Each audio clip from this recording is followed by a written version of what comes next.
आवाज़ बंद कर दें या ऑफ कर दें? मेरे से ज़्यादा इसकी आवाज़ रिकॉर्ड हो जाएगी। हाँ, फिर आप लोग कंफर्टेबल नहीं हो गए, सुन क्या रहे हो? फिर करते जाओ यार, कभी तो होगा, किसी स्टेज पे जाके तो हो ही जाएगा। है अच्छा, सबसे पहले तो ये देख लें स्क्रीन पे आपको जो नज़र आ रहा है, ये एक होस्टिंग अकाउंट है। मतलब जब अगर आप चाहें कि आपने कोई वेबसाइट बनाई है या बनवाई है और अब आप उसको लाइव करना चाहते हैं, अपनी वेबसाइट को ऑनलाइन करना चाहते हैं, तो उसके लिए आप जानते हैं हमें डोमेन की ज़रूरत है और हमें होस्टिंग प्लान की ज़रूरत है। यानी हम स्पेस परचेज़ करते हैं और डोमेन नेम ख़रीदते हैं। ये मैंने शुरू वाले लेसन में बताया था कि ये एनुअल बेसिस पर ख़रीदते हैं।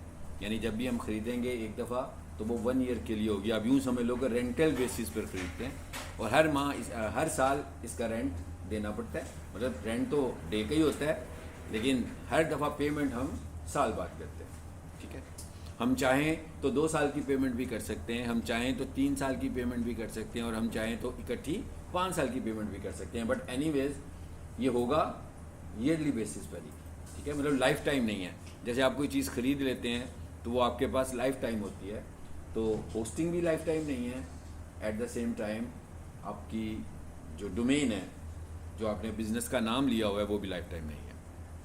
तो सपोज करते हैं हमने एक डोमेन परचेज़ की, हमने एक होस्टिंग प्लान लिया, तो हमने वेबसोल की कंपनी से ये सारी सर्विसेज ली अगर, तो उन्होंने फिर हमें एक वेबसोल में एक अकाउंट बना कर दिया लॉगिन करने के लिए। ऐसे ही है ना, जैसे आप कॉलेज में आते हैं, लैब में आपको लॉगिन मिला हुआ करने के लिए, इसी तरह यहाँ पर भी एक लॉगिन बना दिया उन्होंने कि भाई आपको अगर अपनी डोमेन की डिटेल्स देखनी हो जो आपने ख़रीदी हुई है या जो होस्टिंग प्लान आपके पास है, उसको अगर आपने डिटेल के साथ देखना है तो यहाँ से आकर देख सकते हैं। ठीक है, अब कुछ चीज़ें ऐसी हैं जो हमें यहाँ पे आकर सेट करनी पड़ सकती हैं। ज़रूरी नहीं है कि हम ही करें, अगर उनका कोई वेब डेवलपर हो या जो भी इन चीज़ों को देख रहा हो, हम उसके थ्रू भी ये सारे काम करवा सकते हैं और हम खुद भी कर सकते हैं। हम तब करेंगे जब इसका एक्सेस हमें होगा। हमने जो आज हमने सर्च कंसोल को भी देखना है, तो एट द सेम टाइम आज हम वेबसाइट को अपलोड करने का तरीका भी देख लेंगे कि वेबसाइट अपलोड कैसे होती है। ठीक है, ऑनलाइन वेबसाइट कैसे होती है। तो आप सब जानते हैं कि क्योंकि आपके पास होस्टिंग नहीं होगी तो आप इसकी कोई घर में प्रैक्टिस तो नहीं कर पाएंगे, लेकिन यहाँ पर जो मेरी वीडियो है इसके साथ आप कुछ अपने नोट्स बना सकते हैं स्क्रीनशॉट्स लेकर। ठीक है, अलबत्ता अगर आप खुद से परचेज़ करेंगे, जैसे मैंने इस वक्त जो अकाउंट खोला हुआ है किसी क्लाइंट का खोला हुआ है, तो आप जब परचेज़ करोगे तो ये एक्सेस आपके पास होगा। अब ज़रा चलते हैं आगे, जो प्रीवियस टॉपिक था पहले उसको फिनिश कर लेते हैं और फिर आगे आते हैं। प्रीवियस क्लास में हमने पढ़ा था 404 पेज क्या होता है। मेरा ख्याल है बड़े अच्छे तरीके से हमने समझा था कि ये क्या होता है कि एक ऐसा पेज जो कि अब खुल नहीं रहा किसी भी वजह से, या तो करप्ट हो गया या पेज रहा ही नहीं, या पेज का URL ठीक नहीं दिया गया। तो ये जब भी चीज़ें होंगी, जैसे मैंने अभी लिखूँ robots.txt सपोज करते हैं, और robots.txt की तो फाइल ही ना बनी हो, किसी ने अभी तक बनाई नहीं है, तो इसका मतलब क्या हुआ, क्राउलर तो इस फाइल को ढूंढता है, जिसका मतलब हुआ कि 404 का एरर आ जाएगा। इसी तरह मिसाल के तौर पर हम कहते हैं भी पीक सॉल्यूशन वालों ने अपनी वेबसाइट पर एक पोर्टल बनाया हुआ है जहाँ पर एडमिशन्स होते हैं। तो कोई भी बंदा जब गेट एडमिशन नाउ पे क्लिक करता है तो वो उस जगह पर चला जाता है जहाँ जाकर वो एडमिशन फॉर्म फिल करता है, और उसके बाद उसे सबमिट करता है, तो आगे जो भी प्रोसेस है वो कंप्लीट हो जाता है। अभी क्या हुआ भाई, एडमिशन की डेट्स ख़त्म हो गई, तो फिर तो वो पोर्टल एक्टिव नहीं रहेगा ना, इनएक्टिव हो जाएगा, यानी उधर से फिर एडमिशन्स तो नहीं होंगे।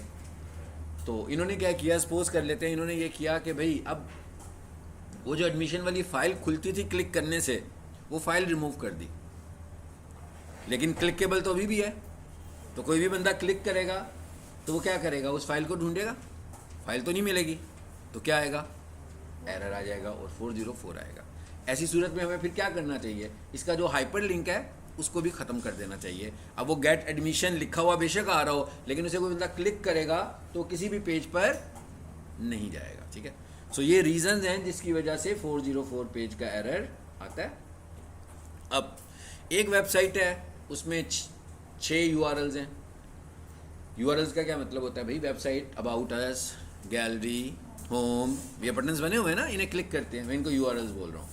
एक वेबसाइट है, उसके अंदर मेन तो 6 यूआरएल्स हैं, लेकिन आगे उसके अंदर सब यूआरएल्स बहुत सारे हैं। सपोज कर लेते हैं भाई उसके 1000 यूआरएल्स हैं। जैसे किसी की शॉप है तो हर प्रोडक्ट का अलग-अलग पेज बना होगा ना, तो इसका मतलब वो बहुत सारे यूआरएल्स हो गए।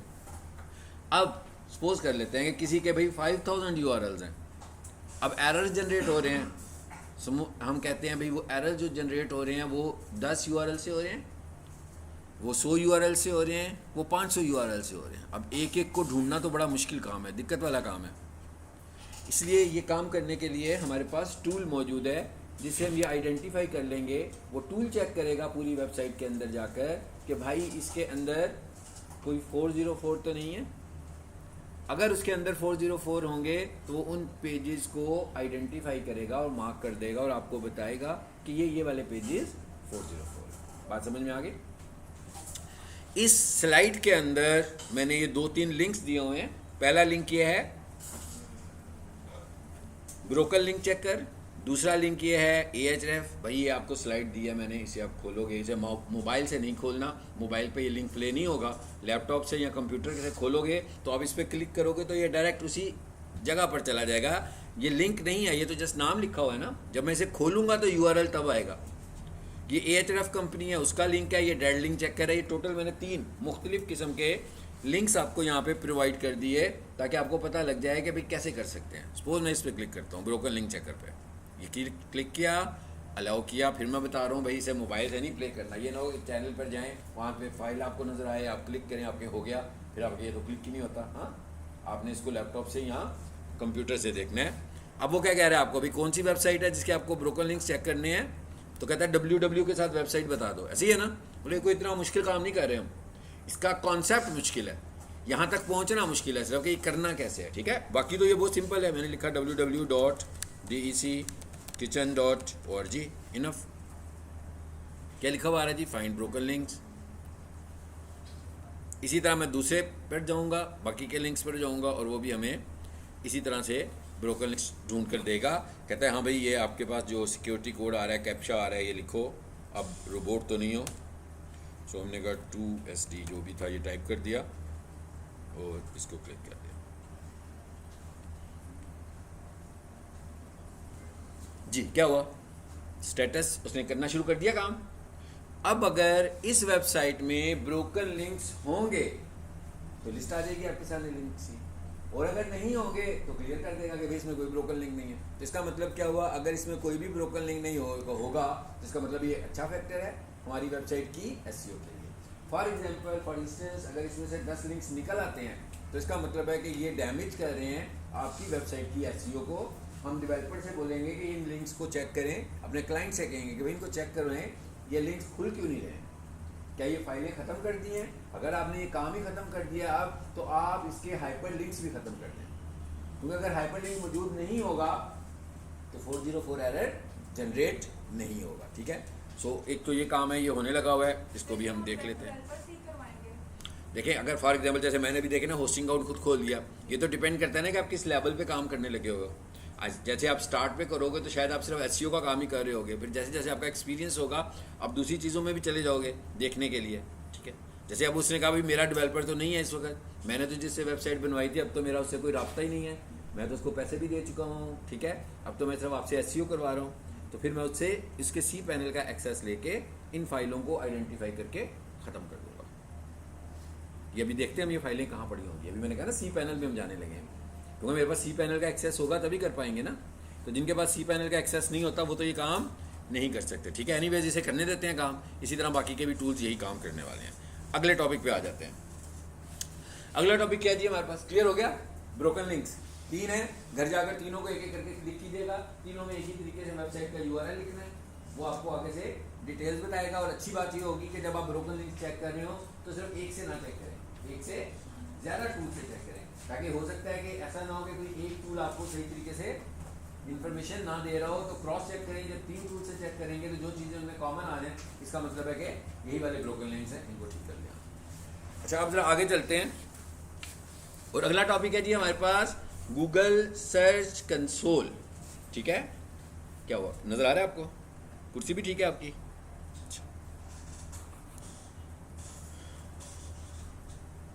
अच्छा, गूगल सर्च कंसोल क्या चीज़ है? बिल्कुल ऐसी ही है जैसे इस कमरे में कैमरा लगा हुआ है। हाँ, लगा हुआ है ना कैमरा, वो पीछे लगा हुआ है, तो क्या हुआ, नीचे इधर भी लगा हुआ है भाई, हर जगह लगा हुआ है भाई, पीछे तो नहीं लगा हुआ, कैमरा ही कैमरा कर दिया। क्या हो क्या रहा है बेसिकली? मॉनिटरिंग हो रही है, मॉनिटरिंग हो रही है ना क्लास की, कि भाई बच्चे कैसे बैठे हुए हैं, टीचर खड़ा होकर पढ़ा रहा है, बैठ के पढ़ा रहा है, बातें कर रहा है, कहानी सुना रहा है, क्या कर रहा है, सब नज़र आ रहा है उन्हें। इसी तरह अगर आप चाहते हैं कि गूगल आपकी वेबसाइट को भी मॉनिटर करना शुरू हो जाए कि भाई हो क्या रहा है वेबसाइट में, चल क्या रहा है, ट्रैफिक कहाँ से आ रही है, लोग क्या सर्च करते हैं, एरर तो नहीं आ गया, वायरस तो नहीं आ गया, ठीक है, इस तरह की और भी बहुत सारी चीज़ें। तो फिर हम क्या करते हैं, अपनी वेबसाइट को गूगल के पास सबमिट कर देते हैं। जब गूगल के पास हमारी वेबसाइट चली जाएगी तो फिर क्या करेगी, गूगल हमें रिजल्ट्स देना शुरू कर देगा कि हाँ भाई इस वेबसाइट के साथ क्या हालात चलने लगे हुए हैं, ठीक है, ट्रैफिक कहाँ से आ रही है, लोग क्या सर्च करते हैं, कितनी दफ़ा किसी ने क्या सर्च किया, ये सब कुछ आएगा। बट कब आएगा, जब हमने अपनी वेबसाइट गूगल के पास सबमिट की होगी। वेबसाइट लाइव हो चुकी हुई है बट अभी तक हमने गूगल को सबमिट नहीं की है। अब हम ये देखने लगे हैं वेबसाइट गूगल को सबमिट कैसे करनी है। इवन ये भी बताएगा कि आपकी वेबसाइट इंडेक्स भी होती है कि नहीं होती है, आपकी वेबसाइट में इंडेक्सिंग चल भी रही है। ऐसा तो नहीं है कि किसी इशू की वजह से आपकी वेबसाइट इंडेक्सेबल ही नहीं है। जब इंडेक्सेबल ही नहीं है तो रैंक कैसे होगी, ठीक है।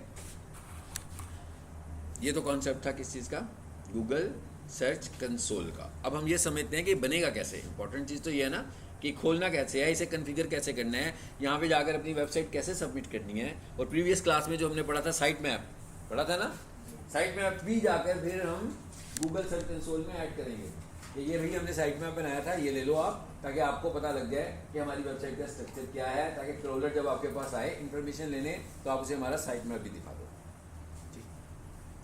अब आते हैं ये सब होना कैसे है। इससे पहले ज़रा इधर आते हैं और ये हम आ गए हैं अपने होस्टिंग अकाउंट में। और ये क्या लिखा हुआ आ रहा है जी, सर्विसेज। ये क्या लिखा हुआ आ रहा है, डोमेन। नाम से पता लग रहा है कि इस अकाउंट में हमने एक सर्विस बाय की हुई है और एक डोमेन। अच्छा, डोमेन तो समझ में आ रही है, सर्विस का क्या मतलब है, सर्विस का मतलब है होस्टिंग, यानी होस्टिंग को वो कैसे शो कर रहा है, सर्विस, होस्टिंग, स्पेस, सर्विस, कुछ भी लिखा हो, इसका मतलब क्या, ये होस्टिंग है।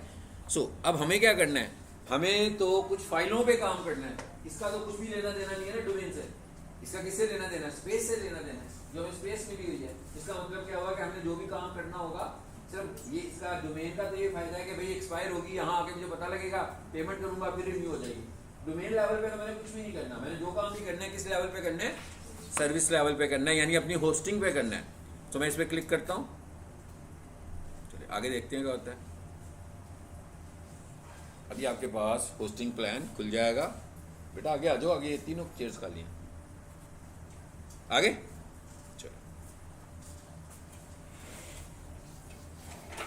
इसे तो खुल जाने दें। और ये एक्टिवेट का बटन लिखा हुआ बना हुआ आ रहा है, ये आगे नेक्स्ट ड्यू डेट आ रही है कि भाई आपने रिन्यू करवाई हुई है, अब ये अगले साल फिर आपने रिन्यू करवानी है, ठीक है। और इसकी एनुअल कीमत जो है वो तकरीबन 17,000 है इस स्पेस की, जो हमने ये परचेज की हुई है। ये प्लान खरीदा हुआ है, ये छोटा प्लान है, बड़ा प्लान भी हो सकता है। साथ ही पैरेलल लेफ्ट साइड पर आप देखो तो एक ताला सा लगा हुआ नज़र आ रहा है, ये भी एसईओ का फैक्टर है। ये भी हम थोड़ी देर में इसको भी देखेंगे आज या नेक्स्ट क्लास में। SSL, secure socket layer. अब वेबसाइट खोलते हैं ना, किसी पे लिखा हुआ आता है नॉन सिक्योर, ज़्यादातर में लिखा हुआ आता है सिक्योर, किसी किसी वेबसाइट पे कभी कभी नॉन सिक्योर भी लिखा हुआ आता है। इसका मतलब क्या हुआ कि ये वाली वेबसाइट सिक्योर वेबसाइट नहीं है। एसईओ का बहुत ही स्ट्रॉन्ग फैक्टर कि आपकी वेबसाइट को सिक्योर होना चाहिए। और अच्छी बात यह है कि इसमें हमारा कोई काम नहीं है भाई, हाँ, एसईओ वाले बंदे का कोई काम नहीं है, कोई उसने कुछ नहीं करना, उसने सिर्फ कहना है कि भाई एसएसएल खरीद लो। जैसे आपने होस्टिंग खरीदी थी, इसी तरह हमने उसे कहा एसएसएल ले लो और एसएसएल को अपनी वेबसाइट से अटैच कर लो, तो एक एसईओ का फैक्टर और अप्लाई हो गया। यानी इसमें आपको कोई मेहनत नहीं करनी है, आपको सिर्फ क्लाइंट को यह बताना है कि भाई आपकी वेबसाइट सिक्योर नहीं है। जैसे अगर यहाँ पर क्रॉस लगा होता तो इसका मतलब होता है कि इसके पास एसएसएल नहीं है, मैं उसे कहता भाई खरीद लो। जैसे ही वो इसके साथ होस्टिंग कंपनी से कहता भाई एसएसएल अटैच कर दो, वो इसको अटैच कर देते तो यहाँ पर टिक आ जाता, मीन्स आपकी वेबसाइट सिक्योर हो गई। तो क्या हुआ, एसईओ का एक बहुत ही बड़ा फैक्टर पूरा हो गया, सही। और ये जो एसएसएल है ये स्पेस से अलहदा मिलेगी, यानी अगर हमने होस्टिंग लिया हुआ है प्लान 15,000 का, 12,000 का, 10,000 का, लेकिन अगर आपका होस्टिंग प्लान कारपोरेट प्लान है, बिजनेस प्लान है, मतलब क्या हुआ, ज़रा एक्सपेंसिव प्लान है भाई, आप इसको और आसान करके समझ लें, ऐसा प्लान जो 20,000 प्लस वाला प्लान होता है, उसमें फिर हमें SSL ख़रीदनी नहीं पड़ती, हमें साथ में फ्री में मिल जाती है। लेकिन अगर आपके छोटे छोटे प्लान्स होंगे तो फिर हमें उसमें SSL अलहदा से ख़रीदनी पड़ेगी, और ये तकरीबन 2,000, 2,500, 3,000, फिर जितनी हाई लेवल की सिक्योरिटी चाहिए 5,000 की भी होगी, ठीक है, 8,000 की भी होगी। लेकिन एक स्टैंडर्ड सिक्योरिटी जो होती है वो 2,000 में हमारी पूरी हो जाती है और हमारी वेबसाइट सिक्योर भी हो जाती है, ठीक है। अब हम जाना चाह रहे हैं इसके अंदर, तो मैंने इसके एक्टिवेट बटन पे क्लिक किया, ये लिखा है ना एक्टिव।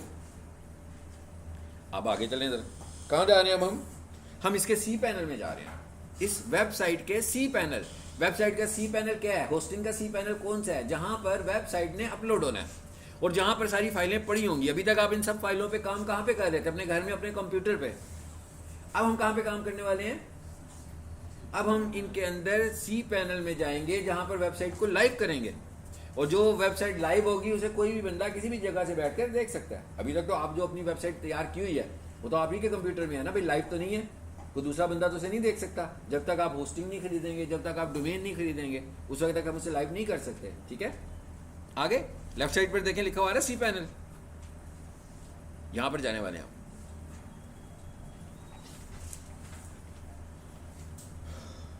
आगे अच्छा जी, और नीचे आ जाएं, और ये क्या लिखा हुआ है? File manager. भाई अब इधर आकर आप ये समझ लीजिए जैसे वो विंडो का इंटरफेस होता है ना भाई, विंडो में आते हो, डेस्कटॉप पे आते हो, राइट क्लिक करते हो, फोल्डर बनाते हो, फाइल बनाते हो, फाइल का नाम तब्दील कर लेते हो, फाइल डिलीट कर देते हो, ऐसे ही है ना, ऑपरेटिंग सिस्टम हम ऐसे ही यूज कर रहे होते हैं। तो उसी तरह का ये इंटरफेस है, ये पूरे का पूरा एक ऑपरेटिंग सिस्टम बना हुआ है ऑनलाइन, जिसमें हमने ये सारे काम करने हैं। भाई हमने अगर फाइल को अपलोड करना है तो वही काम कर रहे हैं, विंडोज में तो फाइलें कॉपी करते हैं, फाइलें रिमूव करते हैं, फाइलें डिलीट करते हैं, फाइलों का नाम चेंज करते हैं, तो वही सारा काम हमें, आप समझ लो कि इसके अंदर कमांड्स प्ले होंगी। लेकिन ये कंप्यूटर पे कमांड्स प्ले नहीं हो रही हैं, ये कहाँ पे हो रही है? ये होस्टिंग में अंदर जाकर, प्लान में जाकर, जो आपका सी पैनल है उसके अंदर जाकर सारा काम होने लगा हुआ, ठीक है। तो ये जब हम परचेज करेंगे तो ये यहाँ तक हम तब आएंगे। अच्छा, अब आ जाते हैं जी इधर से फाइल मैनेजर पे, इस पर क्लिक किया। अब हम चाह क्या रहे हैं बेसिकली, मैं आपको सिखाने क्या जा रहा हूँ यहाँ पर। बेसिकली फाइल वेबसाइट अपलोड करना हमारा टास्क नहीं है, हमारे पास तो वेबसाइट अपलोडेड ही आएगी ना। हमने बेसिकली करना था गूगल सर्च कंसोल, तो उस प्रोसेस में हमें वेबसाइट को अपलोड करना भी सीखने वाले हैं, ठीक है। अच्छा, यहाँ पर देखें मैंने एक डोमेन पहले से बना के रखी हुई है, सब डोमेन, जिसका नाम है abc.ifzalacademia.com। जैसे मैंने सब डोमेन्स की बार बार आपसे बात की थी ना, तो ये प्रैक्टिस के लिए हमने एक सब डोमेन यहाँ पे बना के रखी हुई है।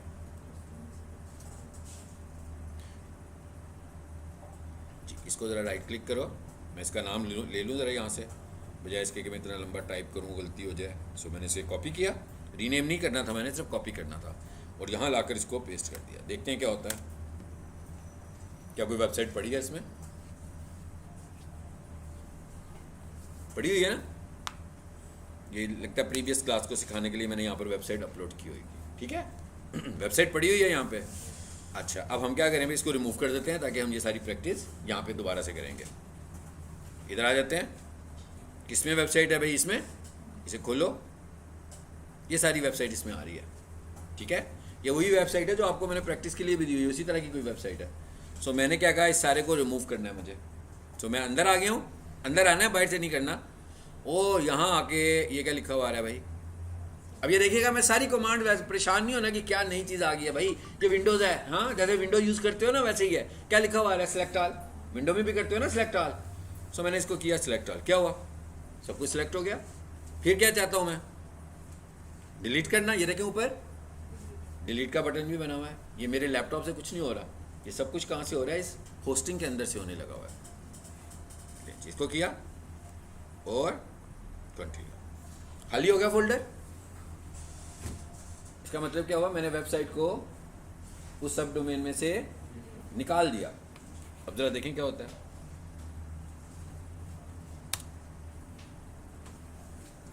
अब ये भी चल रही है भाई, हाँ, एंटर करें जरा, कंट्रोल एंटर करें एक दफ़ा, कंट्रोल सी करें, कैश मेमोरी से चल रही होगी। इनकॉग्निटो में आओ, ठीक है ना, नहीं चल रही ना, जब आप कुछ काम कर लें अपने ऊपर कॉन्फिडेंस आपको होना चाहिए, काम हमने कर लिया, ये क्यों नहीं हो रहा, इसकी रीज़न कुछ और होगी, ऐसा ना हो कि आप कुछ और ही समझ के बैठ जाएंगे, नहीं हो रहा तो उस तरह कर लेते हैं तो हो जाएगा। हाँ, ये वाली जो अप्रोच है ये सबसे बुरी अप्रोच होती है, ठीक है, कि हो नहीं रहा था तो इसलिए ऐसा कर लिया। एक आपके पास नॉर्मल विंडो थी ना, उसके अंदर क्या होता है कि जब आप कोई एक दफ़ा वेबसाइट खोलते हो तो आपके लैपटॉप या कंप्यूटर या मोबाइल की कैश मेमोरी में वो सेव हो जाती है। अब मैंने उसको रिमूव कहाँ से किया, अपने कंप्यूटर से तो रिमूव ही नहीं किया। अगर मैं अपनी कंप्यूटर की हिस्ट्री क्लियर करूँगा फिर मेरे कंप्यूटर से जाएगा, अभी तक वो कहाँ पड़ा हुआ था। अब मैंने उसको रिमूव किया होस्टिंग से, तो होस्टिंग तक तो वो जा ही नहीं रहा था, वो तो चली कहाँ से रही थी फाइल, अब मेरे कंप्यूटर से चलनी शुरू हो गई थी। लेकिन जैसे ही मैं इनकॉग्निटो में आया हूँ, यानी प्राइवेट विंडो में आया हूँ, प्राइवेट विंडो में क्या होता है गूगल क्रोम में कि वो कैश मेमोरी से कुछ नहीं निकालता, हर दफ़ा फ्रेश वेबसाइट को ब्राउज करता है, ठीक है। सो अब आप देखें फिर दोबारा से 404 ही आ गया, क्योंकि पहले चल रही थी ना। ऐसा नहीं है कि आपने कोई इस तरह, तो मतलब है किसी ने कोई डोमेन भी नहीं खरीदी, होस्टिंग भी नहीं खरीदी, तो क्या उसका 404 आएगा? नो, क्योंकि पहले वहाँ पे कुछ नहीं था, ठीक है ना, पहले यहाँ पे कोई फाइल नहीं थी। एक्चुअली तो ये किस चीज़ को ढूंढ रहा है? इंडेक्स को, सबको पता है ना, मैंने कहा था ना होम पेज की फाइल इंडेक्स होती है। तो इंडेक्स की फाइल डिलीट हो गई, तो इसी वजह से उसने यहाँ पर एरर जनरेट कर दिया। चलिए अब हम एक काम करते हैं, इसे बंद करते हैं। देखिए उसके बाद अभी भी सब कुछ पड़ा हुआ है ना। चलिए इधर आ जाते हैं, फोल्डर खाली हो गया। अब पहले हम क्या करने जा रहे हैं, पहले हम ये देखने लगे हैं कि वेबसाइट को अपलोड कैसे करते हैं। जैसे आप लोगों ने अपनी अपनी वेबसाइट बनाई है, भाई आपने कोई सा सी पैनल किसी से ले लिया, आपने कहा भाई इस वेबसाइट को लाइव कर लेते हैं। एक चीज़ आपको जहन में रखनी है कि जब आपके पास अपना सी पैनल आएगा, अभी हम किस में काम कर रहे हैं, सब डोमेन में। बाय डिफॉल्ट होस्टिंग के अंदर एक फोल्डर होता है जिसका नाम है पब्लिक HTML। मेरा ख्याल अभी जुबानी याद हो गया होगा, इसलिए कि आपको जो मैंने वेबसाइट भेजी है उसका नाम भी पब्लिक HTML ही है, क्योंकि वो यहीं से तो बैकअप लिया हुआ है। बैकअप लेकर आपको भेज दी ना। कैसा नाम लिखा होता है वाला, स्पेल करे कोई बंदा, कैसे होता है वाला? पब्लिक, और भी कुछ और भी होता है, डॉट अंडरस्कोर होता है, ये उसका स्टैंडर्ड नाम है, पब्लिक अंडरस्कोर HTML। ये वाला नाम पब्लिक लिखा होगा स्मॉल लेटर्स में, फिर अंडरस्कोर लिखा होगा और फिर HTML लिखा होगा। ये होस्टिंग का डिफ़ॉल्ट फोल्डर होता है जिसमें आपकी मेन वेबसाइट होती है। यानी हमने क्या करना है, हर दफ़ा इसमें ले आना है। लेकिन आप देख रहे हैं मैं इस वक्त इसमें काम नहीं कर रहा हूँ। क्यों नहीं कर रहा? इसलिए कि मैं मेन वेबसाइट पे काम नहीं कर रहा, बल्कि मैं तो एक सब डोमेन पे काम कर रहा हूँ, इसलिए मैंने एक अलग से फोल्डर बना के रखा हुआ है। बात समझ में आ गई? लेकिन अगर आप लोग कोई होस्टिंग प्लान खरीदोगे तो आप अपनी वेबसाइट को कहाँ पे अपलोड करोगे? और ये पब्लिक HTML आप नहीं क्रिएट करोगे। आप जैसे ही होस्टिंग लोगे, आप सी पैनल में आओगे, ये पहले से मौजूद होगा, ये बिल्ट इन है, ये पहले से ही होगा, ठीक है। चलो अब हम क्या करने जा रहे हैं भाई, यहाँ पर वेबसाइट अपलोड करने लगे हैं। अब वेबसाइट को यहाँ पर लेकर आना है, मीन ट्रैवल कराने लगे ना वेबसाइट को। अब आपके पास जो फोल्डर पड़ा हुआ है भाई एक वेबसाइट का, उसमें फोल्डर, अभी आपने देखा कितनी फाइलें थी, फोल्डर्स थे, एक एक करके तो नहीं ला सकते, तो कैसे ट्रैवल कराएं? शाबाश, जिप करके ना, जैसे मैंने आपको भेजी थी, आपको जिप करके भेजी थी ना, फिर आपने क्या किया था?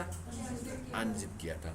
मैं इसको यहाँ लाऊंगा जिप करके, और जब यहाँ एक फाइल आ जाएगी फिर मैं उसको क्या कर दूंगा? अनजिप कर दूंगा, तो सारी फाइलें ओपन हो जाएंगी यहाँ पर। तो इसका मतलब सबको समझ में आ गया कि मुझे कैसे लाना है, जिप करके लाना है। सो मैं कहता हूँ भाई अब ये क्या लिखा हुआ आ रहा है, अपलोड। इसका क्या मतलब है? तो मेरा ख्याल सबको ही पता होगा कि अपलोड करो। डाउनलोड का मतलब क्या होता है, आपके कंप्यूटर में आ रही है। अपलोड का क्या मतलब है, ऑनलाइन जा रही है। हमें तो ऑनलाइन करनी है ना, इसलिए हमने क्या यहाँ से चूज़ किया, अपलोड चूज़ किया। लें जी, यहाँ आगे सिलेक्ट, जो फाइल मैंने आपको भेजी थी वही मैं यहाँ पर अपलोड कर देता हूँ। वो यहाँ पे कहीं ना कहीं ज़रूर पड़ी होगी, कहाँ पड़ी होगी, इसमें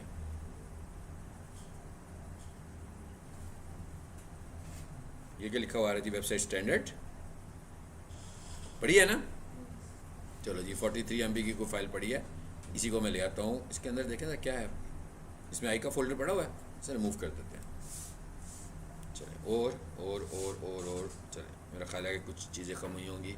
देखते हैं कि इसका कोई साइज़ बेहतर होता है कि नहीं होता पहले से। जी पहले मैं इसको जिप करने दूँगा आपके सामने ही, राइट क्लिक, सबको पता लग जाए जिप कैसे करते हैं। 7 जिप, ये बताया था ना पहले लेसन में आपको। और ये क्या लिखा हुआ है जी, 7 जिप। ये एक और चीज़ याद रखनी है होस्टिंग के लिए, हम लोग विंडोज़ यूज़ कर रहे होते हैं, विंडोज़ में होस्टिंग्स जो हैं उनके लिए एक्सेप्टेबल जिप फॉर्मेट या तो विनजिप है या 7 जिप वाला एप्लीकेशन। एक आप लोगों के पास WinRAR भी होता है ना, WinRAR वाली जिप फाइल को ये होस्टिंग एक्सेप्ट नहीं करेगी, एरर ही आएगा। तो आपको जब भी लाइव करनी होगी वेबसाइट, तो यहाँ तो आपके पास मतलब आपको कौन सी फैमिली चाहिए, जिप फैमिली चाहिए, रार फैमिली नहीं चाहिए। जिस फैमिली से भी जिप बन रहा होगा, जिप फाइल बन रही होगी, वो यहाँ पर एक्सेप्टेबल है। चलें जी, आ जाएं इधर। आई थिंक छोटा हो गया ना फोल्डर, पहले 43 का था ना, अब 18 का हो गया, गुड हो गया। ये मैं चाहता स्पेस ज़रा कम हो जाए। चलें जी, यहाँ पर ये अपलोड होना शुरू हो गया। अब आप देखें ये अपलोड हो रहा है, ये प्रोग्रेस बार चल रही है, इसमें पूरा चलना है। ब्लू कलर में अपलोड हो रहा है, रेड कलर में अपलोड नहीं हो सकता, ग्रीन कलर आएगा मीन्स अपलोड हो गया। रेड कलर का क्या मतलब है, हो सकता है इसमें कोई इन्फेक्शन हो, कोई इशू हो, या आपके पास स्पेस ही ना हो, तो बहुत सारे रीजंस हो सकते हैं जिनकी वजह से अपलोड नहीं होगा। आप सबको पता लग गया कि उसने इसे अपलोड कर दिया, कहाँ पर कर दिया, abcifzalacademia.com में। सो इस पर क्लिक करते वापस आ जाते हैं, आ गया फोल्डर वहाँ पे। स्टिल वेबसाइट नहीं आई है, मैं क्या वेबसाइट नहीं, अभी तक उसको कुछ समझ में नहीं आएगा भाई क्या चीज़ है, ये तो जिप फॉर्मेट है। अब हमें क्या करना है इसको, अब इसे हमें अनजिप करेंगे। सो हमने इस पर राइट क्लिक किया जी, कर दिया मैंने राइट क्लिक जी, कहीं पर लिखा हुआ अनजिप, कॉम्प्रेस ही लिखा हुआ आ रहा है ना, कोई बात नहीं, ऊपर आ जाता है। यहाँ पर क्या लिखा हुआ आ रहा है, पढ़े,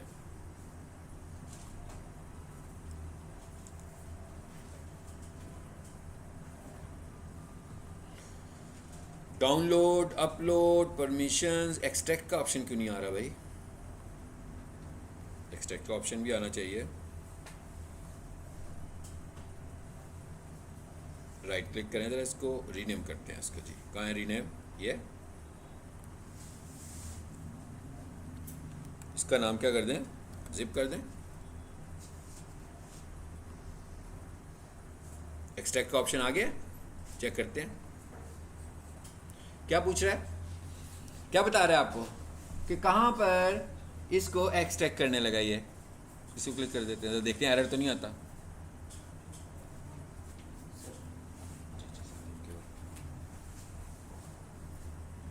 चेक करें तो क्या हुआ, नहीं हुआ भाई, नहीं हुआ ना, इसका मतलब है कि ये वाला फॉर्मेट में कोई इशू आ रहा है। ओके, हम ज़रा देखते हैं कि कहाँ से मैंने दोबारा से ले लेते हैं, कहीं से और से ही ले लेते हैं किसी जगह से। यहाँ पर भी शायद कुछ पड़ा होगा, ठीक है, यहाँ आ जाते हैं वापस। इस फाइल में कोई इशू है, उसने नहीं लिया इसको, ठीक है, वो तो मैंने इसको सिर्फ जिप किया तो उसने एक्सेप्ट कर लिया ना कि जिप को एक्सेप्ट करता है, लेकिन उसके बावजूद उसने इसको लिया नहीं है।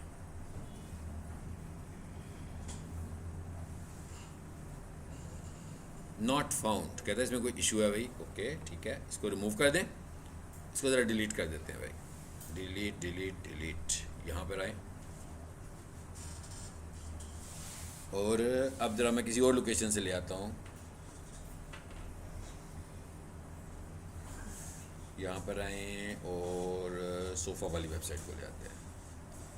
इनकी पड़ी है कोई जी, अब दूसरी जिप फाइल आ रही है,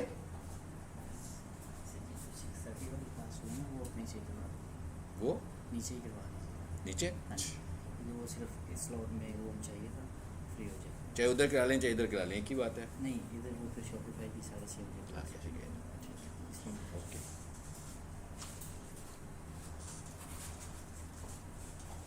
जी हो गया, अब क्लिक करते हैं जी इस पर, अब देखते हैं, अब आ गया एक्सट्रैक्ट। आई होप सो कि इसमें अब एरर नहीं आएगा। कहाँ पे जा रहा है जी, एबीसी में, फाइन, जरा क्लिक करके देखेंगे अभी भी एरर आ रहा है कि नहीं। अब नहीं आया एरर, ठीक है। वो फॉर्मेट जो 7 जिप बना हुआ था ना, बेसिकली वो जिप नहीं था बना हुआ, 7 जिप से जिप भी बनता है ना, ऑप्शन आ रहा था ना जिप में बना लो या 7 जिप बना लो, तो वो क्योंकि 7 जिप बना हुआ था इसलिए उसने उसको एक्सेप्ट नहीं किया था। एनीवेज आ गया जी वापस, देखते हैं क्या हुआ है। अभी भी नहीं चलेगा, क्यों नहीं चलेगा, इसको हमने रखा हुआ है सब डोमेन में, अब ये पॉइंट भी समझना है आपने। और यहाँ पर किस फोल्डर में आया सब कुछ, पब्लिक HTML में आया। पब्लिक HTML कहाँ से चलता है, सिर्फ रूट से चलता है, ये रूट नहीं है, ये क्या है, ये सब डोमेन है। तो जब जब भी आप सब डोमेन्स बनाकर ये काम कर रहे होंगे तो आपको इसे पब्लिक HTML से बाहर निकाल लेना है और डायरेक्ट सब डोमेन में रखना है यहाँ पे। मगर अगर आपके पास कोई वेबसाइट अपनी होगी तो उसे आप कहाँ पे रखोगे, मेन रूट पे पब्लिक HTML में, लेकिन सब डोमेन्स की वेबसाइट्स को आप कहाँ पे रखोगे? सिर्फ डायरेक्टली सब डोमेन्स के अंदर। सो इसका मतलब क्या हुआ? अभी एक टास्क और है अभी हमारा, है ना? इसकी तो जरूरत नहीं रही, क्या ख्याल है? रिमूव कर दें इसको? चलें जिसको रिमूव कर देते हैं, क्योंकि ये हमारी स्पेस यूज़ कर रही है ना, होस्टिंग की स्पेस यूज़ कर रही है। सो जिस चीज़ की आपको ज़रूरत ना हो आप उसे रिमूव कर दिया करें, ठीक है? चलें जिसे खोलें। अब हम क्या करने वाले हैं भाई? ये अभी तक आप देख रहे हैं मैं काफ़ी पिछले 5 मिनट से सारी विंडोज़ की कमांड ही प्ले कर रहा हूँ, है ना? कॉपी पेस्ट ही करने लगे हुए ना इतनी देर से, copy paste move delete extract, ये सब कुछ हो रहा है इतनी देर से। अब हम कह रहे हैं कि भाई ये इस फोल्डर में है ना जो पब्लिक HTML में, इसे यहाँ से बाहर निकालो और एक स्टेप पीछे ले जाओ, ये चाह रहे हैं ना हम। फिर मैं दोबारा से ये सब कुछ सिलेक्ट कर लूँ, ये CGI बिन का फोल्डर आ गया जो मैंने आपसे कहा था डिफ़ॉल्ट फोल्डर होता है। चले इसको करें सिलेक्ट ऑल, हो गया। अब हम क्या करने वाले हैं बोला? इसे यहाँ से ट्रांसफ़र करना है। तो ट्रांसफ़र करना क्या होता है? कॉपी होता है कि मूव होता है? मूव होता है। सो इसका मतलब क्या हुआ? अब इसको हम क्या करने वाले हैं? मूव करने वाले हैं। देखिए वो पूछ रहा है, कहता है इस वक्त ये कहाँ पड़ा हुआ है? पब्लिक HTML में। यही पूछ रहा है ना, बता रहा है आपको, बता रहा है कि इस वक्त ये कहाँ है? पब्लिक HTML में। आप इसे कहाँ लाना चाहते हो? इधर से एक स्टेप पीछे .com वाली जगह पे। सो मैंने क्या किया भाई, ये देखें जरा क्या कर रहा हूँ मैं। सिंपल, पब्लिक HTML हटा दिया। इसका क्या मतलब हुआ? अब ये कहाँ पे चला गया? अभी जाने लगा, जब मैं एंटर करूँगा तो कहाँ चला जाएगा? सब डोमेन के अंदर मेन रूट पर उसके, यानी सब डोमेन के मेन रूट पे आ जाएगा। अब जब मैं सब डोमेन का नाम लिखूंगा तो ऑटोमेटिकली इंडेक्स की फाइल प्ले होनी चाहिए। सो एंटर करें। चलो जी, वो फोल्डर खाली हो गया भाई, पब्लिक HTML का फोल्डर भी खाली हो गया। अब ये क्या लिखा हुआ है? अप 1 लेवल, एक स्टेप पीछे जाएं, सारी वेबसाइट यहाँ पे आ गई। पब्लिक HTML का कुछ काम है कि नहीं है? खाली हो चुका हुआ है ना? रिमूव कर दें इसको भी? चलो जिसको भी रिमूव कर दो। अब वेबसाइट चलनी चाहिए दोबारा, लेकिन अब वेबसाइट चेंज हो गई होगी। अभी तो इस हाकाई वाली है ना, वो मैंने कोई और उठाई है अब यहाँ से, वेबसाइट किसी और की होगी है। कंट्रोल एंटर करें, देखते हैं कौन सी है। ये तो अभी वही उसी के चक्कर में है ना। ठीक हो गया, इसे कंट्रोल C करें और यहाँ ले आते हैं इसको। कहाँ ले आते हैं? यहाँ पर शरारत कर रहा है कि मैं वही दिखाऊंगा अभी तक। चलिए अब चेंज हो गई है, हो गई। ये हमने सीख लिया कि किसी भी वेबसाइट को लाइव कैसे करते हैं।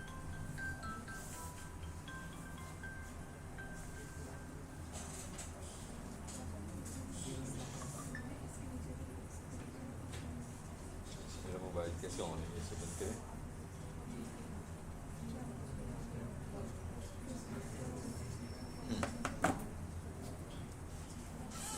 ठीक हो गया, वेबसाइट को लाइव करना हमने देख लिया। अब हमारा असल टास्क क्या था?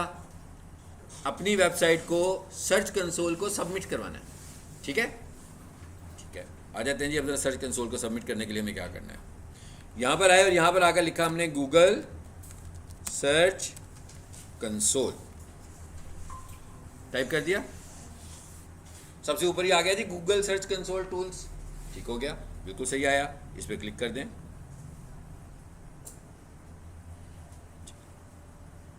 खुलने लगाएगा सर्च कंसोल। अच्छा भाई कहता प्राइवेट विंडो में हो, इस पर ना काम करो, ओके, क्योंकि वो मुझसे दोबारा पासवर्ड पूछ रहा है, वो मैं नहीं बता पाऊंगा उसको दोबारा से। तो हम यहाँ पे लिख लेते हैं भाई गूगल सर्च कंसोल। खोलें इसको,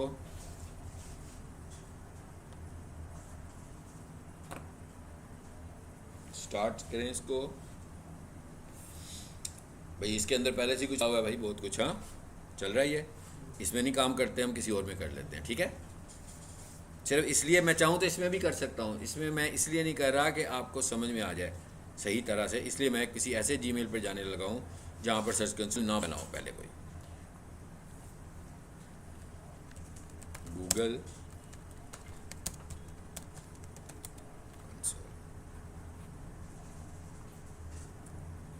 स्टार्ट करें। यहां पर आएंगे आप, इस स्क्रीन पे आएंगे आप। उधर से भी मैं स्क्रीन पे जा सकता था, लेकिन मैंने खुद से ज़रा नया अकाउंट बनाया था कि आपको समझ में आ जाए, ठीक है? अभी वहां से भी दिखाऊंगा कैसे आना है। यहां पर आपको दो ऑप्शन नज़र आ रहे हैं, एक ऑप्शन पे क्या लिखा हुआ है, डोमेन, दूसरे ऑप्शन पे क्या लिखा हुआ है, यूआरएल। मतलब गूगल वेरिफिकेशन दो तरह से करता है, number 1 domain level and number 2 URL level. इन दोनों में क्या फ़र्क है और हम किसको यूज़ करते हैं, पहले हम ये समझ लेते हैं भाई इन दोनों में फ़र्क क्या है। नंबर 1 डोमेन लेवल का मतलब ये हुआ कि डोमेन लेवल वेरिफिकेशन है जो कि हमारे कंट्रोल में कम होगी और होस्टिंग प्रोवाइडर के कंट्रोल में ज़्यादा होगी। मतलब ये वाली जब मुझे वेरिफिकेशन करनी है तो मुझे कंपनी से इंटरेक्ट करना है कि भाई ये मेरी वेरिफिकेशन है, ठीक है, तो ये आपने जो नेसेसरी टास्क अपनी साइट पे परफॉर्म करने हैं ना वो करें। यानी इसका मतलब क्या हुआ कि एक्सेस मेरे से ज़रा कम हो गया ना। और होगा क्या, एक डोमेन में अगर आपने 10 सब डोमेन्स बना दी तो जब आपने डोमेन के थ्रू सबमिट किया तो ऑटोमेटिकली 10 सबमिशंस हो गई। वो हर किसी को वेरीफाई कर देगा। हो सकता है मैं नहीं करना चाहता किसी को अभी, मगर यूआरएल लेवल में क्या है कि टोटल कंट्रोल आपके पास है। अब इसमें अगर मेरे पास 10 सब डोमेन हैं तो जिस सब डोमेन का मैं यूआरएल टाइप करूंगा सिर्फ वही वाली अप्रूव होगी, और जब मैंने उसे रिमूव करना होगा, जैसे अभी मैं आपके सामने ऐड भी करूंगा और रिमूव भी कर दूंगा, तो इसका मतलब क्या होगा, कंट्रोल हमारे हाथ में। सो हम प्रेफर किसको कर रहे हैं, यूआरएल लेवल को। देखिए इसमें लिखा क्या आ रहा था, ऑल यूआरएल्स अक्रॉस सब डोमेन रिक्वायर्ड डीएनएस वेरिफिकेशन। इसमें नहीं लिखा हुआ रिक्वायर्ड डीएनएस वेरिफिकेशन। ये जो डीएनएस वेरिफिकेशन है ये होस्टिंग साइट से होनी है। तो इसका मतलब क्या हुआ, इसके लिए मुझे होस्टिंग वालों को भी मेल करनी पड़ेगी, तो ये काम थोड़ा सा लंबा भी हो जाएगा हमारा।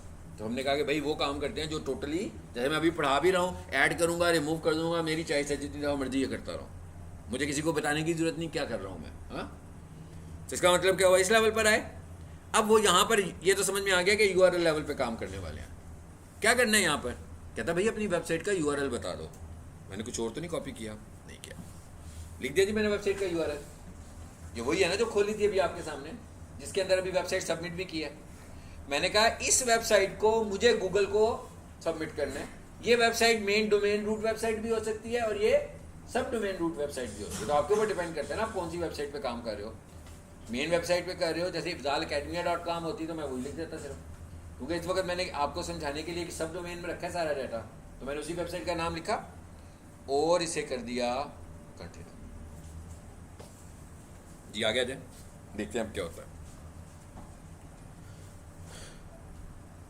क्या कह रहा है, कहते हैं download the file. Number 1 recommended verification method. पहला मेथड क्या कहता है, पता है, ये एक फाइल है जो एक HTML की फाइल मैंने बनाई है। इस पूरे प्रोसेस में जितना भी मैंने किया, इसमें एक HTML की फाइल बन गई है। तो कहता है जहां पर आपने अपनी वेबसाइट रखी हुई है, इस वेबसाइट को फाइल को डाउनलोड करके इसको भी वहां पे रख दो। पहला तरीका भैया आप सबको पता है ना, पब्लिक HTML का फोल्डर था जिसमें मैंने सारी वेबसाइट रखी थी। वहां पर वो मुझे कह रहा है कि ये वाली फाइल भी वहीं पे रखनी है आपने। हमें पता कैसे लगेगा फ्यूचर में कि इतनी सारी फाइलों में से सर्च कंसोल की फाइल कौन सी है। आप देख रहे हैं बहुत आसान है, इसका नाम गूगल से शुरू हो रहा है और इसके आगे कैरेक्टर्स और नंबर्स आने लगे हुए हैं। सो ऐसी जो फाइल होगी ये कौन सी फाइल कहलाएगी, ये सर्च कंसोल की फाइल है। यानी अगर आपने पहचानना हो कि पहले से वहाँ पर सर्च कंसोल मौजूद है कि नहीं मौजूद, अभी देखेंगे ना जाकर। मैंने तो वेबसाइट अपलोड की है, तो देखते हैं कि वहाँ पर पहले से कोई सर्च कंसोल की फाइल है, ज़रा चेक करो, देख लें पहले। यहाँ जी ज़रा पहचानना, यही जगह है ना जहाँ पर थे हम लोग, ठीक है। ज़रा देखें यहाँ पर पहले से फाइल मौजूद है। मैं इसको स्क्रॉल करता हूँ, बढ़िया ना, बढ़िया। सो मैंने इसको पकड़ा और इसको कर देते हैं जी डिलीट।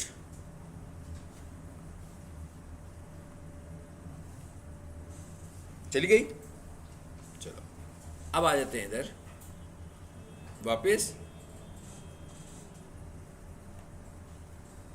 पहला तरीका तो कहता है ये वाला है, कहता है अपलोड टू abcifzalacademia.com। समझ में आ गया ना, कहता है उसी सब डोमेन में जाकर इस फाइल को भी अपलोड कर दो। एक तरीका, नीचे आए जरा। दूसरा तरीका HTML टैग, कहता है भाई ये टैग है, अगर आप वो वाला तरीका यूज नहीं करना चाहते तो ये वाला तरीका यूज कर लें। इस टैग को कॉपी करें, अपनी इंडेक्स फाइल के हेड में जाएं और वहां पे जाकर इसको पेस्ट कर दें। ये दो अल्टरनेटिव मेथड हैं, यानी आप चाहें तो पहला मेथड यूज कर लें, चाहें तो दूसरा, दोनों नहीं यूज करने। एक वक्त में एक यूज करना है।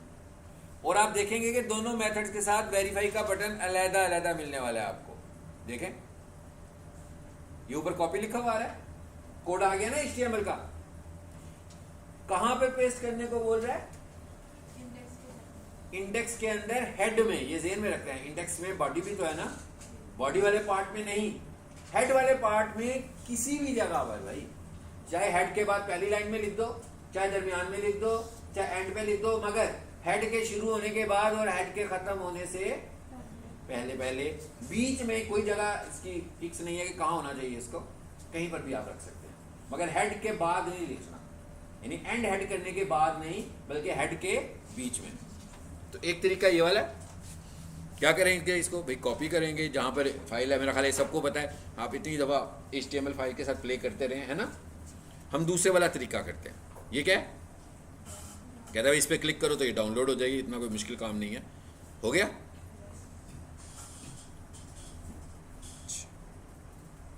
डाउनलोड करने से तो वेरीफाई नहीं ना करना। अगला काम क्या है? कहता है भाई इसको ले आओ, जाके वहाँ पे ले आओ। कहाँ पे ले आओ? यहाँ पर आए और यहाँ पर लाकर इसको अपलोड कर दें। आपने देखा ये सारा काम ऑनलाइन हो रहा है, और ऑनलाइन किए बगैर सर्च कंसोल क्रिएट भी नहीं किया जा सकता। क्या ख्याल है? मतलब आपके घर में जैसे कंप्यूटर पड़ी है, कंप्यूटर में ही है ना आपकी पूरी वेबसाइट सारी की सारी, आप उसका तो सर्च कंसोल फाइल जनरेट नहीं कर सकते, क्योंकि आपको पहले वेबसाइट को लाइव करना है। जब आपकी वेबसाइट चाहे तो मेन डोमेन में लाइव हो, चाहे किसी सब डोमेन में लाइव हो, लाइव होगी तो सर्च कंसोल क्रिएट होगा ना, क्योंकि लाइव होकर ही तो उसने डिटेक्ट करना है कि आप उसके ऑनर हैं कि नहीं है। बेसिकली वो कर क्या रहा है, आपको पता लगे सब कुछ क्या हो रहा है, वो क्या कर रहा है, कर क्या रहा है, वो ऑनरशिप चेक कर रहा है। ये कोड देने का उसका मकसद क्या है? कहता है जाकर होस्टिंग में रखो, इसका मतलब है कि होस्टिंग आपके पास है, नहीं तो फाइल में रख दो, वो वाली फाइल जो लाइव है। इसका मतलब है दोनों सूरतों में आपके पास इस वेबसाइट की ऑनरशिप है। एक्चुअली उसका मकसद सिर्फ क्या चेक करना है यहाँ पर? ऑनरशिप। के भाई ऐसा तो नहीं है कि किसी की भी वेबसाइट पकड़ी और ये काम कर दिया। हाँ, ये काम सिर्फ वही कर सकता है जिसके पास अपनी वेबसाइट का एक्सेस होगा इन टर्म्स ऑफ लॉगिन, यानी जहां पर उसने अपनी वेबसाइट लाइव की हुई है उधर का यूजर नेम और पासवर्ड। आपने देखा ना, मेरे पास पासवर्ड था तभी मैं आया हूं ना यहाँ पे। ना होता ऐसे तो नहीं है किसी की भी वेबसाइट पकड़ो और उसका सर्च कंसोल बना दो, ऐसे नहीं बन सकता। सिर्फ उसी क्या बनेगा जो वेबसाइट लाइव होगी और जिसकी आपके पास ऑनरशिप होगी। चलें जी, अब यहाँ आते हैं और यहाँ से ये कहाँ पर आया होगा भाई? डाउनलोड्स में ये फाइल है। इस फाइल का एग्जैक्ट नाम वही होना चाहिए जो उसने रखा हुआ है। जैसे अभी इसकी एक कॉपी आ गई है, एक और दफ़ा मैं डाउनलोड करूँगा तो क्या होगा? 1 2 3 4 लिखा हुआ आना शुरू हो जाएगा ना। इसका नाम चेंज हो गया, अब वो नाम नहीं रहा जो ओरिजिनल नाम है। आपको पहले ये वाली डिलीट करनी है, फिर दोबारा अगली वाली डाउनलोड करनी है। ये ज़हन में रखिएगा। हो गई? चलें जब आ जाए वापस, कहाँ पर बना रहे थे हम सर्च कंसोल? ये भाई ये डाउनलोड हो गई, मतलब मैंने पहले अपने कंप्यूटर में डाउनलोड की, फिर मैंने उधर अपलोड की। अब मुझे लगा हो गया कि भाई हाँ ठीक है भाई, मैंने ऑनरशिप बता दिया उसको। अब मैं गूगल को कहने लगूँ हाँ भी आप क्रॉस चेक कर लो, मैंने बता दिया कि मैं ऑनर हूँ इसका। तो कैसे चेक करवाएंगे? वेरीफाई से। कहता है वेरीफाई, उसने वेरिफिकेशन शुरू कर दिया। Ownership verified, go to property. Google search console में जब आप एक वेबसाइट आप जितनी मर्जी ऐड कर लें, भाई मेरे पास 10 प्रोजेक्ट चल रहे हैं इस वक्त, हाँ, तो मैंने 10 के 10 प्रोजेक्ट्स की गूगल बिजनेस पर ये सर्च कंसोल कॉन्फ़िगर करना है। तो इसका मतलब ये नहीं कि मुझे 10 जीमेल्स चाहिए, मैं चाहूँ तो एक के अंदर ही 10 कर सकता हूँ, और चाहूँ तो 10 जीमेल्स में अलग-अलग भी कर सकता हूँ। इट्स मी, ये मेरी चॉइस है कि मैं क्या करना चाहूँगा। जैसे अभी मैंने इसमें एक किया, इसके बाद एक और वेबसाइट आएगी, सेम वही प्रोसेस करूँगा, कोड आएगा, उसको उसकी होस्टिंग में कॉपी करूँगा और इसी जीमेल पे 2 आ जाएंगे। और जब ये 2 वेबसाइट्स नज़र आ रही होंगी तो हर वेबसाइट्स को हम नाम क्या देंगे? प्रॉपर्टी। यानी ये पूरी वेबसाइट सर्च कंसोल के अंदर क्या कहलाएगी? प्रॉपर्टी कहलाएगी। हो गया? आ गई भाई, कैमरे लग गए हैं, ठीक है, गूगल ने कैमरे लगा दिए वेबसाइट पर। अब क्या होगा? अब लगे हैं ना कैमरे, अभी लगे हैं, अभी मेरे को पुराना डाटा तो नहीं दिखाएगी ना। अब ये क्या होगा? कल कुछ डाटा आ सकता है, बहुत थोड़ा सा होगा, 7 दिनों के बाद कुछ नज़र आएगा, 30 दिनों के बाद कुछ बेहतर नज़र आएगा, 3 महीनों के बाद यानी कि 90 दिनों के बाद काफ़ी बेहतर डाटा नज़र आएगा, 1 साल के बाद बहुत ही अच्छा डाटा नज़र आएगा कि हो क्या रहा है यहाँ पे, है ना। आज कुछ नज़र नहीं आना इस पर। अच्छा, अब आगे ज़रा देखते हैं 2-3 चीज़ें और यहाँ से देखते हैं। यहाँ पर सेटिंग्स के ऑप्शन में जाएं ज़रा पहले।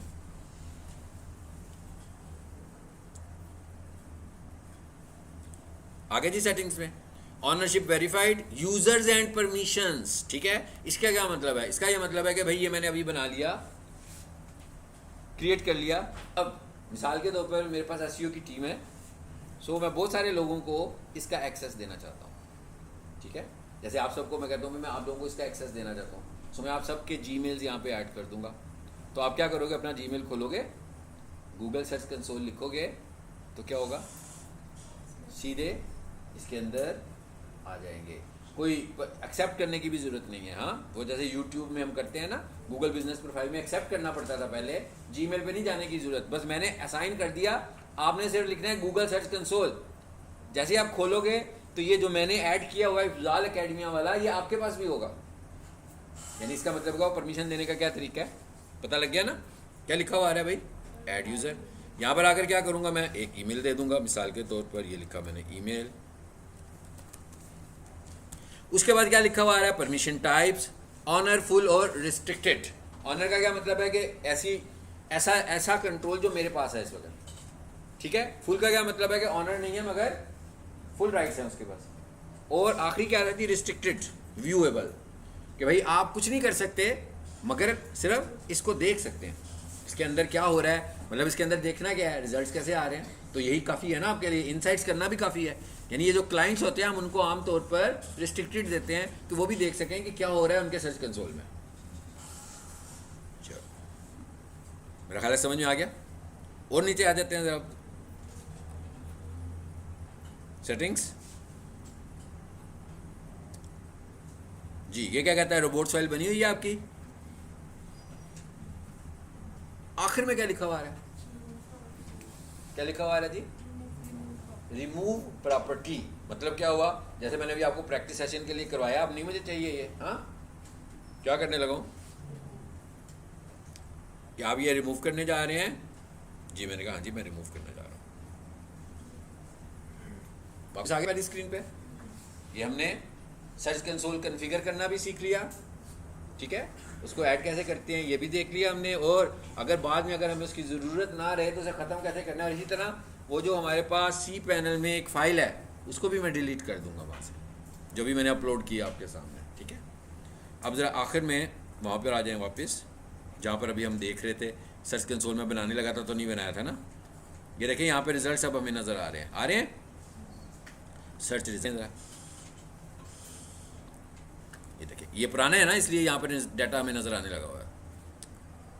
आ रहा है ना नज़र डाटा में, क्या कह रहा है, 28 डेज का रिजल्ट देखें पिछले, पता लग गया। इतने इंप्रेशंस लगे, इतने क्लिक्स हुए, और एवरेज क्लिक थ्रू रेट इसका क्या बन रहा है, अबाउट 4 पिछले 1 महीने में। और नीचे आए, क्या कह रहा है कि लोग सर्च क्या करने लगे हुए हैं, कहता है भाई ये लोग सर्च कर रहे हैं और इस इंप्रेशन के ऊपर इतने क्लिक्स आने लगे हुए हैं। सारा डाटा आना शुरू हो गया। फिर आगे क्या है, अभी किस कंट्री से रिजल्ट्स आ रहे हैं ये भी देखें, पता लगा। सबसे ज़्यादा इंप्रेशंस कहाँ पे लग रहे हैं, इंडिया में लग रहे हैं। हाँ? किन डिवाइसेस पे रिजल्ट्स आ रहे हैं ये भी पता लग गया। ये है इसका काम सर्च कंसोल का, कि ये पूरी की पूरी आपकी वेबसाइट को मॉनिटर कर रहा है। अच्छा, और नीचे आए ज़रा, यहाँ पर आकर आपने क्या करना है, साइट मैप बनाया था, अपलोड भी किया था। अभी आपने साइट मैप की फ़ाइल यहाँ अपलोड करना नहीं देखा ना। अभी जैसे हमने प्रीवियस क्लास में साइट मैप बनाया, साइट मैप बन गया, अब हम उसको भी यहाँ पर अपलोड करेंगे, ठीक है। लेकिन साइट मैप बनाने से पहले भी उसको लाइव होना ज़रूरी है। तो कैसे अपलोड करना है भाई, ये कह रहा है भाई साइट मैप आपका ये सबमिट हुआ है, आपने पहले से ही सबमिट किया हुआ है, ठीक है, ओके। HTTPS SSL लगी हुई है कि नहीं लगी हुई है, कहता है लगी हुई है, ऐसी है ना लगी होती तो यहाँ पर कहता है कि भाई सिक्योर नहीं है आपका। अच्छा, उसके बाद मोस्ट इंपॉर्टेंट चीज़ एक और भी है इसमें, और वो क्या है, वो है जी, नीचे आओ, सिक्योरिटी। क्या आपकी वेबसाइट सिक्योर है? कितना सारा डाटा है, कुछ चीज़ें और हैं वो मैं बाद में एंड पे आपको बताऊंगा, कितना सारा डाटा जो हमें यहाँ पे नज़र आने लगा होगा। ठीक है, अब अगर फॉर एग्जांपल इसी जीमेल पे मुझे नया बनाना होता तो मैं क्या करता, जो मैंने नहीं बनाया था ना, फिर मैंने ये करना था, यहाँ पे क्लिक करना था, ये मुझे नज़र आ रहे हैं कौन से, ये क्या लिखा हुआ आ रहा है, वापस आ गया वहीं पे, जिसमें पहले से एक बना होगा, फिर आप अगली ऐड करने के लिए आप क्या बोलोगे, ऐड। चलो जी आज के लिए इतना ही।